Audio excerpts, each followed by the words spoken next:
Alright, let's dive straight into the Internet of Things. The core idea? Anything that can be connected will be connected. It's a fundamental shift in how we interact with technology. Now, IoT is everywhere, growing like crazy. But here's the thing, there isn't one single, rigid blueprint for how all IoT systems work. It really depends on what you're trying to do. Think about it. A smart thermostat architecture is totally different from a massive industrial sensor network. However, there's a common underlying flow, a basic four-stage architecture that many systems follow. We'll break down those 4 layers next.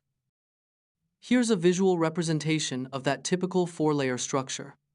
You've got the sensing layer at the bottom, grabbing data from the physical world. Then the network layer, which acts like the nervous system, transmitting that data. Above that, the data processing layer crunches the numbers and makes sense of it. And finally, the application layer, where the magic happens, controlling devices, managing data, and delivering value to users. See how the data and control flow upwards? That's the general idea. Let's zoom in on the first 2 layers. The sensing layer is where the action starts. This is home to sensors, actuators, and other devices. They're the eyes and ears, taking in physical data, maybe even tweaking things like temperature or light. They then send this raw information over the network. Moving up, the network layer is the communication hub. Gateways and data acquisition systems, or DAS, are key here. DAS takes the raw sensor data, often analog, and converts it into digital format ready for processing. Advanced gateways aren't just routers, they might filter data, protect against malware, or even make simple decisions right there at the edge before sending data further up. Next up, the data processing layer.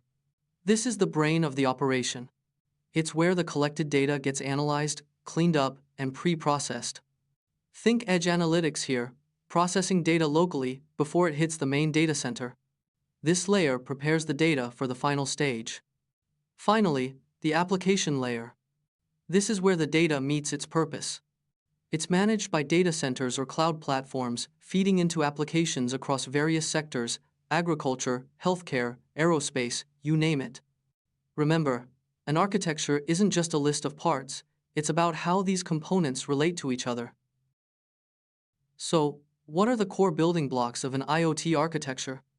At a high level, we're talking about 4 main components. First up, the applications and analytics component. This is the part that makes sense of the data.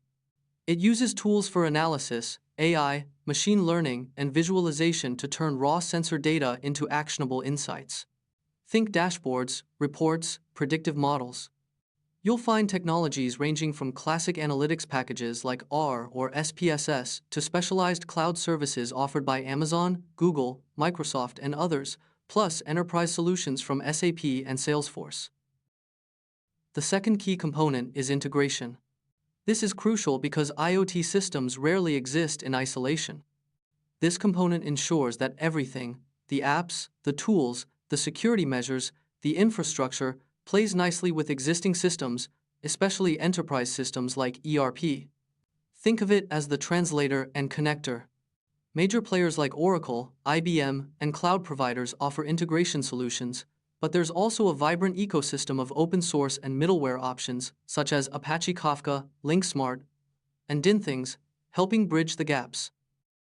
Third, security and management. This is non-negotiable. It covers securing the physical hardware itself, often through firmware and embedded security solutions like Azure Sphere or LynxOS.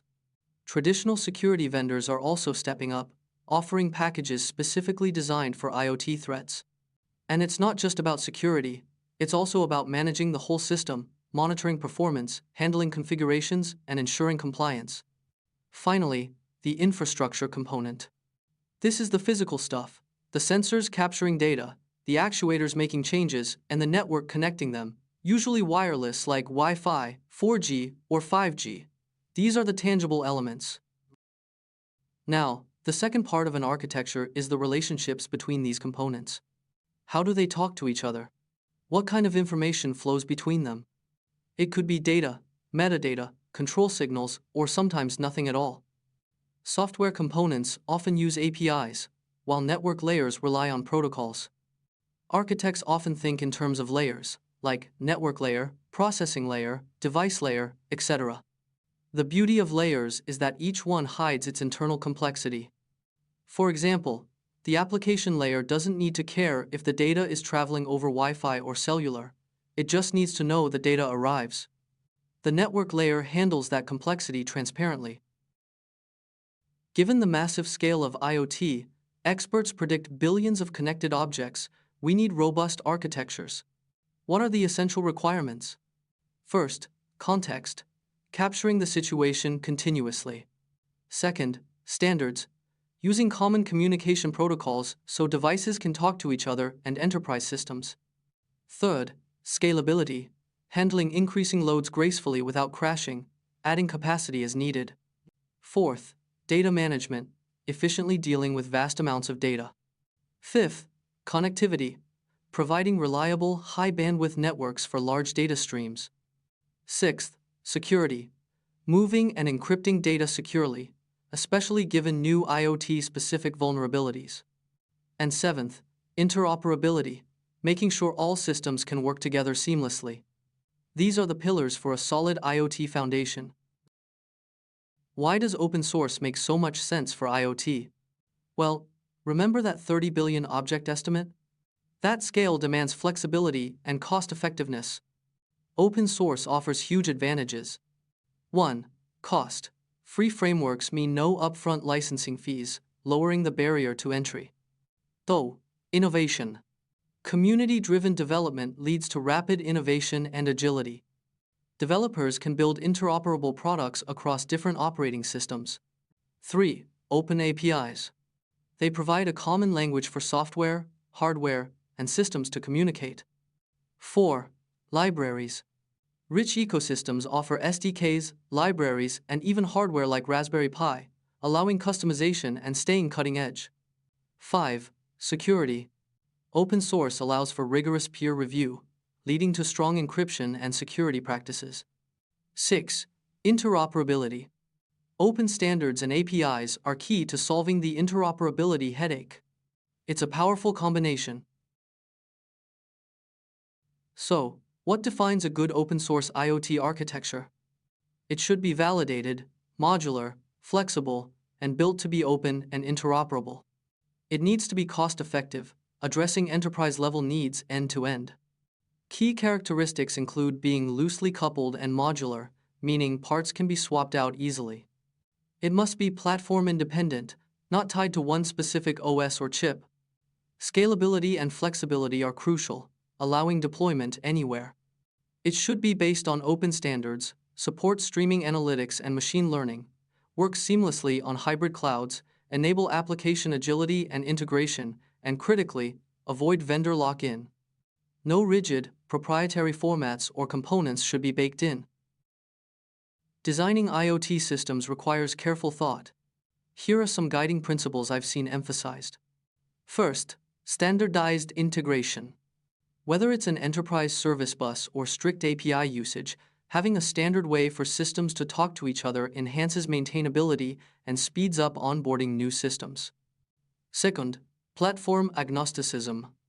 While cloud platforms like AWS or Azure offer powerful services, relying too heavily on PaaS can lead to vendor lock-in.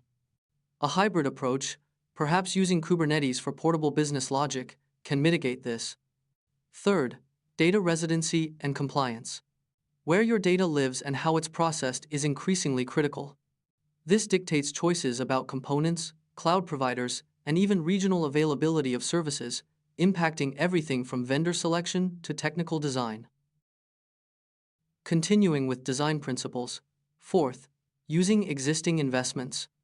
Many companies already have big data analytics capabilities. Leveraging these existing investments rather than building everything from scratch makes sense. Fifth, prefer edge intelligence to cloud processing. With edge computing becoming more capable, processing data locally reduces cloud load and bandwidth consumption, especially for real-time actions. Sixth, security by design. Device identity, authentication, and protecting data both in transit and at rest must be considered from the very beginning. Seventh, Real-time processing of alarms and alerts. Critical alerts shouldn't wait for the same slow pipeline as regular telemetry data. They need a fast track for immediate notification and action. More principles. Eighth, support multiple connectivity protocols. IoT devices come in all shapes and sizes, using different communication methods. Your platform needs to handle this diversity. Ninth, support switch-off mode. The system should ideally continue functioning, even partially, if the connection to the backend platform is lost. Features like device shadow help maintain state locally. 10th, no downtime. High availability, aiming for near 99.99% uptime, is often a must. This requires sophisticated design, redundancy, and disaster recovery strategies across availability zones and regions. It's about building resilience. To standardize these ideas, organizations like ITUT have developed reference models. This diagram shows one such model, breaking down the IoT into layers: application, service support and application support, network, and device. Notice the emphasis on both common and specific capabilities within each layer, as well as dedicated management and security functions. It provides a structured way to think about the different aspects of an IoT system. An architecture reference model, or ARM, typically has two main parts. First, the reference model itself, which describes the domain using several submodels. Think of it as the conceptual blueprint. Second, the reference architecture, which provides a concrete example of how to implement the reference model. It's the practical guide derived from the blueprint. Let's look at the submodels involved. This diagram illustrates the relationship between the key models. Starting at the bottom, the IoT domain model defines the environment and concepts. Above it, the IoT information model represents the concepts being processed. Then comes the IoT functional model, which groups functionalities like communication and security built upon the information model. Finally, separate models address IoT communication specifics and the crucial aspects of trust, security, and privacy. It's a layered approach to understanding the architecture. How do we get from a general reference model to a real system? This process shows the journey. First, architects analyze the functional needs and extract the key elements to form the reference architecture. Then, engineers take this reference and design, build, and test the concrete architecture. This concrete architecture is then deployed and evaluated against constraints and opportunities, leading to the actual system. It's an iterative process, refining the design based on real-world feedback. This diagram outlines the creation and use of the ARM. On the left, you see the process: understanding the business scenario, existing architectures, defining specific needs, and deriving unified requirements.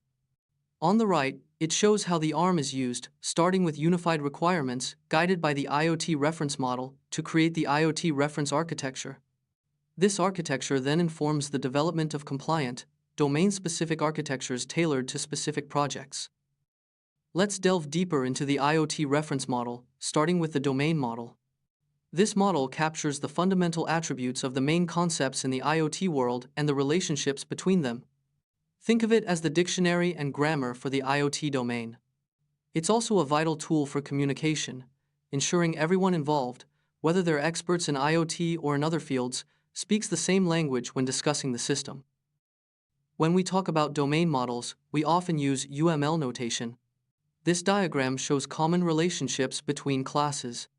Generalization is the relationship.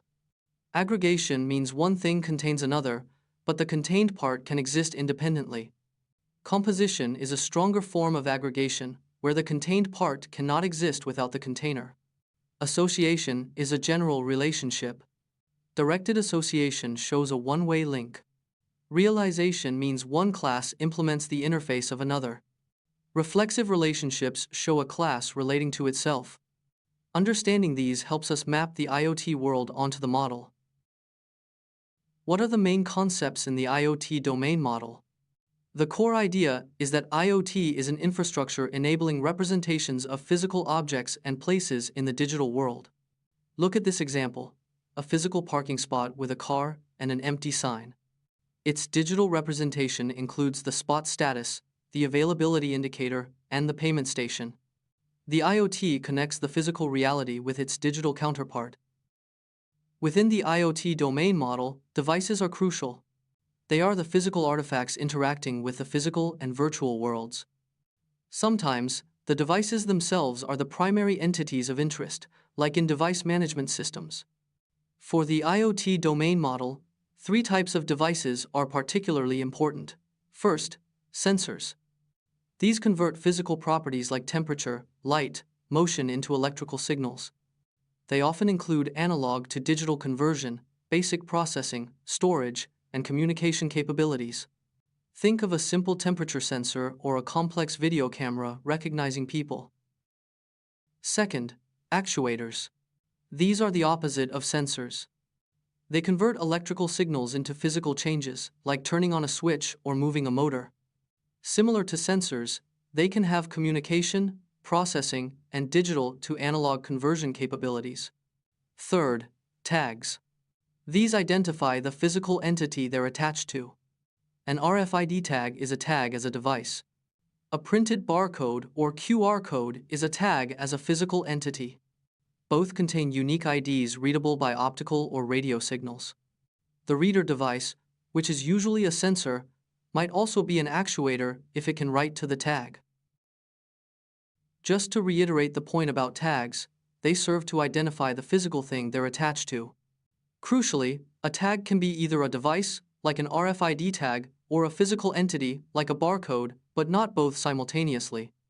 The electronic tag has a unique ID readable via radio waves. The printed barcode has a unique ID readable optically. The device that reads the tag is typically a sensor, and sometimes a sensor and actuator combined, like a writable RFID reader. Moving on to the information model. Remember the virtual entity from the domain model? This is the thing in the Internet of Things. The information model focuses on the details of this virtual entity. It's a more detailed, data-centric view, often represented using UML diagrams, similar to the domain model. It defines how data about the virtual entity is structured and described. This UML diagram shows the core entities in the IoT information model. You have the virtual entity, identified by its type and identifier. Attributes describe the entity's properties, like attribute name and attribute type. Value containers hold the actual values. Service descriptions define available services linked to associations. Resource descriptions and device descriptions specify the resources and devices hosting these services. Metadata provides additional context about the data. It's a structured way to represent the data associated with the thing. This diagram clarifies the relationship between the core concepts in the domain model and the information model.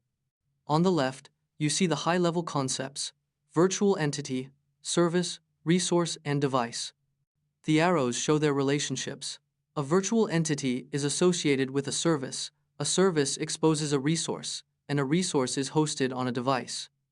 On the right, the information model breaks these down into their constituent data elements, like attribute, value container, association, service description, etc., showing the detailed data structure behind the high-level concepts. It bridges the conceptual view with the data representation. Now, the functional model. This aims to describe the functional groups, or FGs, and how they interact with the overall architecture reference model. Think of FGs as logical groupings of capabilities. The functional view of a specific architecture then details the components within each FG, their interfaces, and how they interact. This view is typically derived from the general functional model, combined with the specific requirements of the project. This diagram illustrates the main functional groups in the IoT functional model. You've got management, responsible for overseeing the system; service organization, which coordinates and orchestrates services; application, the user-facing part; security, handling protection; communication, managing data transfer; and device, representing the physical devices. Notice the arrows indicating interactions between these groups. They work together to provide the complete IoT functionality. Let's look at some specific functional groups. The device FG encompasses all the functionalities provided by physical devices, like sensing, actuation, processing, storage, and identification. The sophistication varies depending on the device. The communication FG abstracts the various communication mechanisms used to transfer information between devices and the digital world. The IoT service FG corresponds to the service class in the domain model. It contains the actual IoT services exposed by resources hosted on devices or networks. The virtual entity FG manages the associations between virtual entities themselves and between virtual entities and their related IoT services. This includes handling static and dynamic associations, depending on the mobility of the physical entities. The IoT Service Organization FG is the hub for composing and orchestrating IoT and virtual entity services. It acts as a central point for service requests from other functional groups, like applications or process management, directing them to the appropriate resources. The IoT Process Management FG focuses on integrating IoT services smoothly with broader enterprise or business processes. It's about making sure the data and actions from the IoT feed effectively into the company's workflows. The Management FG provides essential functions like fault and performance monitoring, configuration management to adapt to changing needs, and accounting for billing purposes. It also includes support functions like managing ownership, administrative domains, rules, and rights. The Security FG is paramount. It includes components for authenticating users and applications, authorizing access to services, ensuring secure communication between entities, and protecting the privacy of sensitive information, especially related to human users. The application FG is essentially a placeholder. It represents the custom logic needed to create specific IoT applications tailored to domains like smart grids or healthcare. It's where the unique application logic resides. Beyond the core functional groups, the communication model addresses specific aspects. Safety is crucial, especially in critical systems like smart grids, where guidelines ensure safe operation. Privacy is paramount when IoT interacts with humans. Protecting user data relies on functional components like identity management, authentication, authorization, and trust and reputation mechanisms. Trust is a fundamental concept. Generally, an entity trusts another if it assumes the second will behave as expected. In the IoT context, establishing trust between devices and systems is vital. The security model for IoT primarily focuses on communication security, ensuring confidentiality and integrity. It leverages the functional components we discussed: identity management, authentication, authorization, and trust and reputation. It's about building confidence in the interactions. Now, let's shift gears to a specific implementation: IoTivity. This is an open-source project aiming for seamless, secure device-to-device connectivity. It's backed by the Open Connectivity Foundation, which develops specifications and certification. IoTivity Classic and IoTivity Lite are reference implementations. The Lite framework offers APIs in multiple languages and supports various OSs. It's designed for constrained devices, using optimized protocols and addressing diverse ecosystems. It operates as middleware, offering 4 key building blocks: discovery, data transmission, data management, and device management. To summarize IoTivity's role, it's an open-source, reference implementation of the OCF Secure IP Device Framework. This framework provides a versatile communication layer with strong security for both device-to-device and device-to-cloud connectivity. It achieves interoperability using industry-standard data models. It's designed to work synergistically with other IoT technologies to create comprehensive solutions. This diagram shows the IoTivity stack architecture. At the bottom, you have the OS and hardware platform, with various network interfaces like Wi-Fi, Thread, Ethernet. Above that, the OCF core framework is the heart of IoTivity. It includes the device stack, APIs, resource model, security, and IP connectivity. Within the stack, you find modules for device commissioning, headless configuration, bridging, and cloud connectivity. Finally, at the top, you have the IoT applications built on top of this framework, covering areas like smart home, building automation, and healthcare. What makes IoTivity stand out? It's OS agnostic. The core stack is written in pure C, allowing it to run on various platforms. It uses a porting layer with abstract interfaces, decoupling the core functionality from specific OS or hardware details, making maintenance and evolution easier. It supports optional static memory allocation for minimal environments lacking heap management. And it provides clear C and Java APIs, aligned with the OCF specification, aiding developer understanding. This diagram illustrates the interaction. IoT applications talk to the IoTivity device stack via APIs. The stack provides a platform abstraction layer, handling low-level functions like clock, PRNG, connectivity, and secure storage. These abstractions are implemented differently for each target platform, such as Linux, Windows, Android, OpenThread. The goal is rapid adaptation and portability across diverse deployment targets. Let's quickly recap IoTivity's core features. It's an open-source project enabling secure, seamless device-to-device connectivity, aligned with the OCF specification. The Lite framework provides developer APIs across languages and OSs, optimized for constrained devices. It operates as middleware with 4 key building blocks: discovery, data transmission, data management, and device management. It aims to bridge the gap between diverse devices and the Internet. Okay, let's outline what we'll cover next. We'll explore what IoTivity is and why it's useful, look at its stack architecture, examine its resource model and request response flow, discuss its role in the broader IoT ecosystem, and highlight its cross-platform support. So, what exactly is IoTivity? It's an open-source framework and SDK for building IoT applications. Importantly, it's independently governed, meaning the development of the code and the development of the standards happen somewhat in parallel, influencing each other. This separation allows for flexibility and innovation. Why is it useful? Consider a simple example: turning lights on. Imagine a smart light bulb with Bluetooth Low Energy, BLE. Using IoTivity, you could potentially control that light bulb from a smartphone app, or even have another device automatically trigger it based on certain conditions. The framework provides the underlying plumbing to make these interactions possible. More reasons for its utility.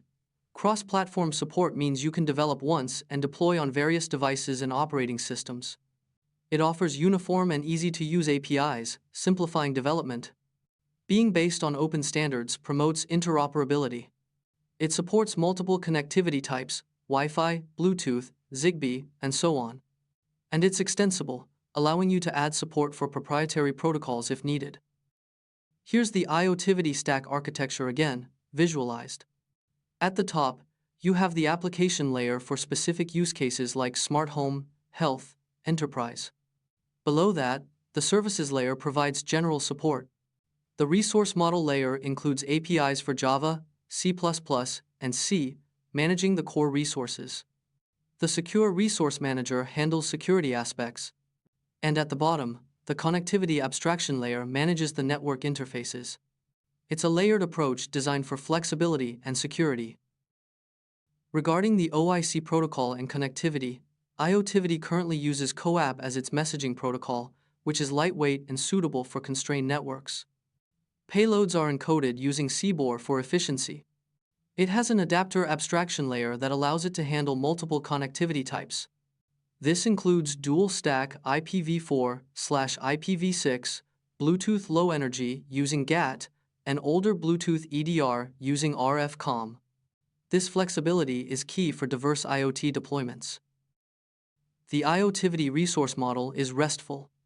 This means things are modeled as resources, accessible via standard HTTP methods like GET, POST, PUT, DELETE. A server hosts these resources, a client accesses them, and an intermediary can bridge communication between them. This diagram shows 2 models: direct client-to-server communication, and a model involving an intermediary, which could add flexibility or security layers. Resources are identified using URIs, Uniform Resource Identifiers.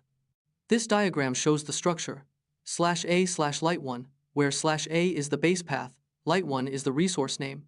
RT equals oic.x.lite specifies the resource type. If equals oic.if.rw indicates the interface. Prop lists policies like discoverable and observable, and N is the friendly name.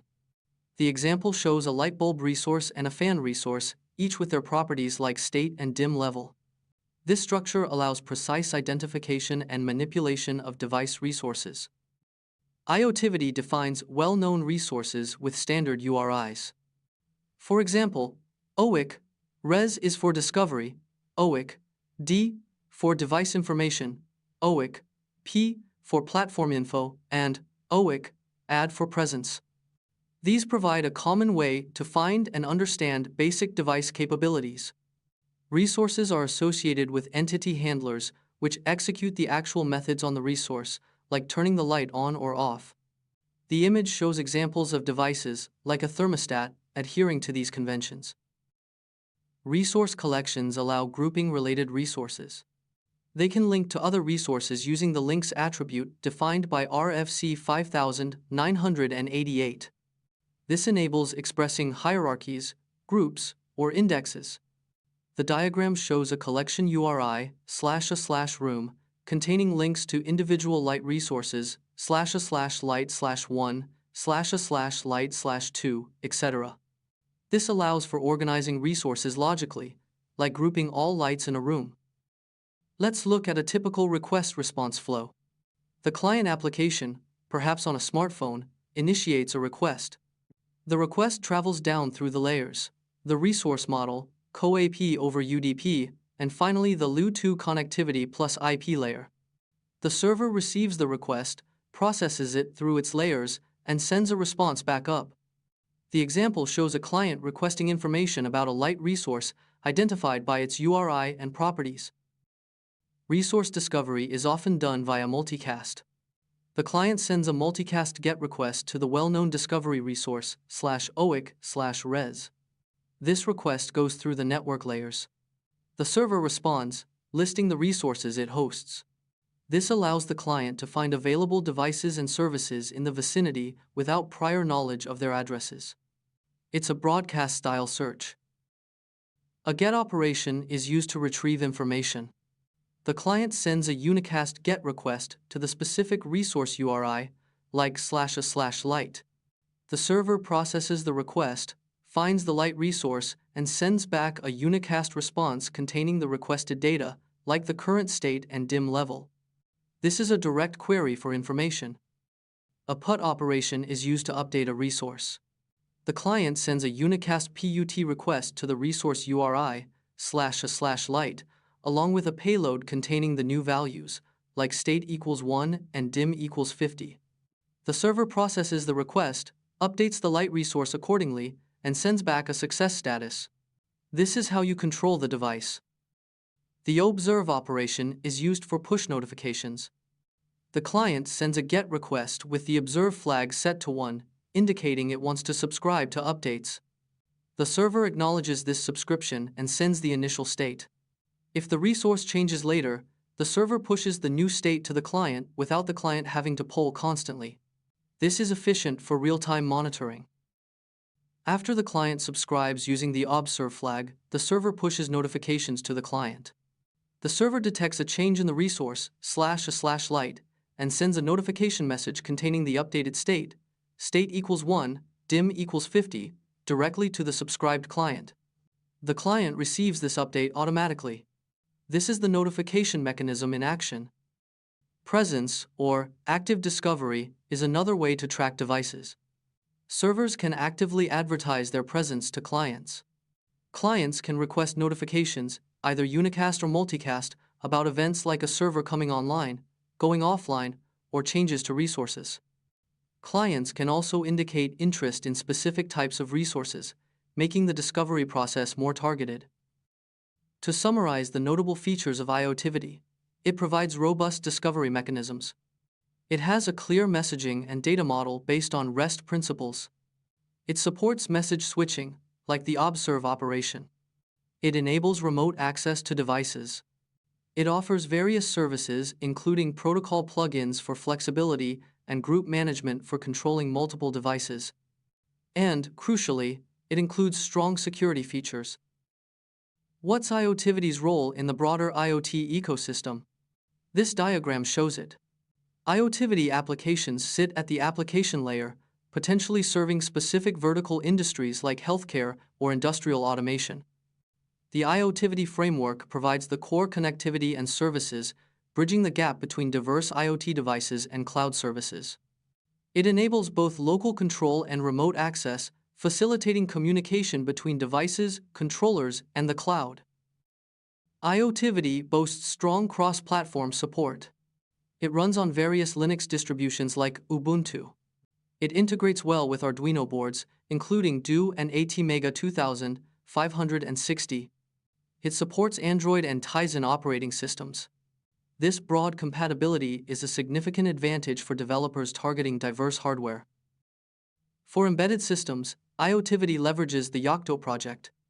Yocto is a powerful tool hosted by the Linux Foundation for creating customized Linux-based OS images for embedded targets. It provides ready-to-use board support packages, BSPs, for many platforms, supports major CPU architectures, and uses a flexible system of layers and recipes to build and customize the OS image. There's a specific Meta-OX software layer for Yocto, available from the Git repository. This layer integrates IoTivity into the Yocto build system. The diagram shows the typical structure: kernel configuration, then the base framework including APIs, service layer, and resource model, and finally examples of resources and service layer implementations. It provides a standardized way to build IoTivity into custom embedded Linux images. IoTivity is also working on support for highly constrained peripherals, devices with very limited storage and memory.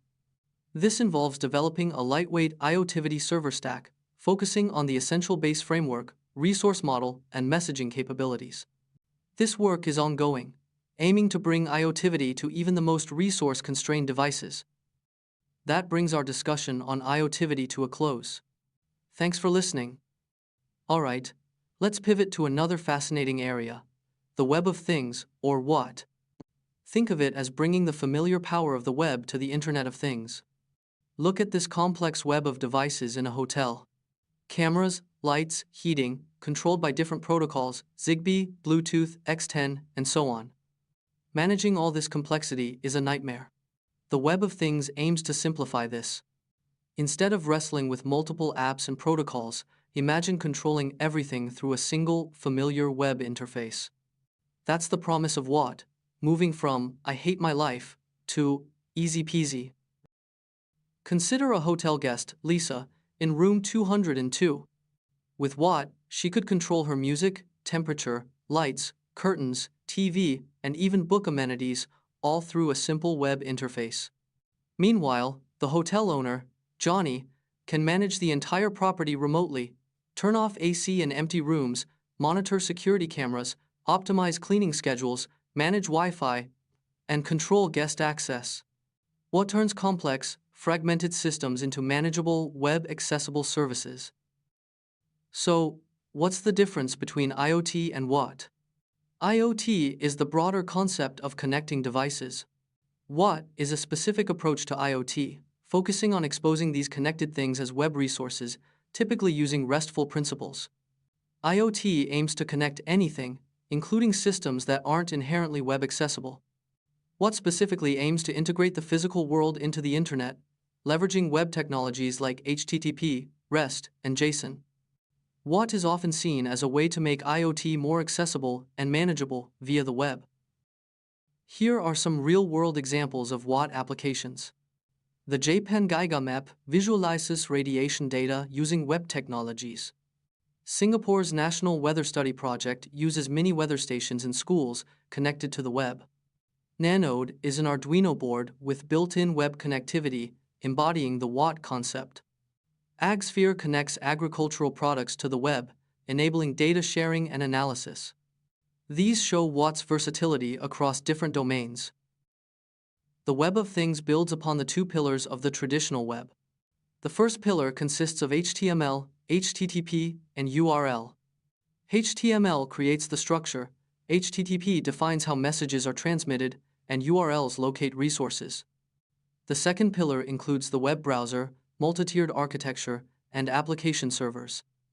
Browsers access resources via URLs, multi-tiered architecture provides scalability and flexibility, and application servers handle the business logic and database connectivity. WoT essentially extends these pillars to the physical world. This diagram shows a proposed WoT architecture. At the bottom, networked things connect via various wireless tech. The access layer uses protocols like HTTP, CoAP, MQTT, and REST APIs to interact with these things. The fine layer uses discovery mechanisms like REST crawlers, HTOAs, and MDNS to locate resources. The share layer handles security with TLS, OAuth, JWT, and PKI. The combine layer enables integration and automation using tools like IFTTT, Node-RED, and mashups. It's a layered approach to building WoT applications. Recalling the two pillars. The first pillar focused on describing services, how to locate them, and how to transfer data. HTML creates the resource. HTTP defines the message format, and URL locates the resource. The second pillar focused on accessing the resource, designing web applications, and running them. Web browsers access resources via URLs. Multi-tiered architecture guides web application design, and application servers handle execution and database connectivity. WoT essentially applies these web principles to IoT devices. Platform middleware for WoT is often called an application framework or a three-tiered application server. It provides a natural fit for mapping IoT objects to software objects, abstracting the complexities of the underlying hardware and protocols.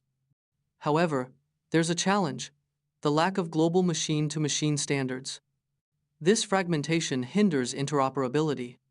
The diagram shows a path from fragmented applications to market integration through standardization. Without common standards, integrating devices from different vendors becomes difficult and costly. This is where middleware and standardization efforts become crucial. Efforts are underway to address this. The European Telecommunication Standards Institute, ETSI, is working on M2M standards. Their goal is to resolve key issues like network routing, synchronous communication, subscribe models, uniform data storage, and language independence. Standardizing these aspects is vital for creating a truly interoperable M2M and WoT ecosystem. The ETSI M2M standards define key elements: the M2M device, the M2M area network, the M2M gateway, the M2M communication network, and the M2M application server. These elements form the building blocks for standardized M2M communication and integration. For wireless sensor networks, WSN, the Open Geospatial Consortium, OGC, through its Sensor Web Enablement Initiative, SWE, is working on standardization. The goal of SWE is to create web-based sensor networks where sensors and data repositories are discoverable, accessible, and controllable via the World Wide Web. This is crucial for large-scale environmental monitoring and similar applications. OGC SWE enables several key capabilities: discovery of sensors, processes, and observations, tasking of sensors or models, access to observations and observation streams, publish-subscribe capabilities for alerts, and robust sensor system and process descriptions. This standardization makes it easier to integrate and utilize diverse sensor data. The OGC SWE Working Group has produced specific web service specifications. The Sensor Observation Service provides a standard interface for accessing observations. The Sensor Planning Service allows tasking sensor systems and requesting acquisitions. The Sensor Alert Service handles publishing and subscribing to sensor alerts. The Web Notification Service provides asynchronous notification. These standardized services form the basis for interoperable sensor networks. For supervisory control and data acquisition, SCADA, systems, ANSI/ISA 95 is a key standardization effort. It specifies a framework for the interoperability of software products used in manufacturing and facilitates integration. Its objectives include consistent terminology, consistent information models, and a consistent operations model to clarify application functionality and data usage. The main components of SCADA middleware, as defined by ISA 95, include interaction, managing user and product interaction; communication, supporting information exchange; Context, handling sensing, processing, and distributing context information. Secure distributed storage, for storing knowledge securely. Proactive knowledge base, for managing product knowledge. And tools, for developing smart products. Breaking down the ISA 95 components for SCADA middleware, interaction manages the dialogue between users and smart products. Communication enables information exchange between products. Context provides components for sensing, processing, and distributing context information. The proactive knowledge base handles the product's knowledge. Secure distributed storage ensures knowledge is stored securely and distributedly. Tools assist in developing smart products, like extracting information from manuals. For radio frequency identification, RFID, the EPC Global organization is working on standardization. Bridge, under EPC Global, also focuses on RFID standardization, managing the exchange of RFID and aggregated information. The cross-ubiquitous platform, Cubic, in Japan, aims to develop a common platform to facilitate the development of context-aware applications using RFID and other sensors. Platform middleware for RFID typically needs to manage devices, collect and integrate data from various RFID readers, structure and filter data to extract meaningful information, and handle tag ID association, linking RFID tags to relevant data or objects. The Cubic architecture, for example, consists of 3 layers. Mobile terminals with RFID readers collect tag information and record location.